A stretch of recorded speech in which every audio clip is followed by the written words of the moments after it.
ایک دفعہ اشتہار چھپا کے مرسیڈیز کا کار برائے فروخت 100 روپے۔ کوئی بھی اس اشتہار پر یقین نہیں کر رہا تھا، لیکن ایک آدمی نے نمبر نکالا، کال کی اور اس پتہ پر پہنچ گیا۔ وہاں پہنچ کر دروازہ کھٹکھٹایا تو ایک عورت باہر آئی۔ وہ شخص بولا، آپ نے ایک گاڑی سیل کے لیے لگائی ہے، وہی لینے آیا ہوں۔ وہ لڑکی اسے اندر لے گئی اور گاڑی دکھائی۔ لڑکا گاڑی دیکھ کر حیران رہ گیا، بالکل نیو مرسیڈیز گاڑی ہی تھی۔ تو اس نے پھر پوچھا، کیا یہی گاڑی 100 روپے میں بیچ رہی ہو آپ؟ عورت بولی، جی ہاں۔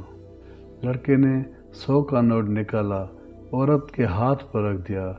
عورت نے گاڑی کے کاغذات لڑکے کے حوالے کر دیے۔ لڑکا بہت حیران ہوا اور آخر کار ہمت کر کے پوچھ ہی لیا کہ اتنی مہنگی گاڑی 100 روپے میں کیوں بیچ رہی ہو؟ تو عورت بولی، آپ پریشان مت ہوں، میں تو اپنے شوہر کی وصیت پر عمل کر رہی ہوں۔ میرے شوہر جو اس دنیا سے رخصت ہو چکے ہیں، ان کی وصیت تھی کہ اس گاڑی کو بیچ کر جو پیسے ہوں وہ میری دوسری بیوی کو دے دینا۔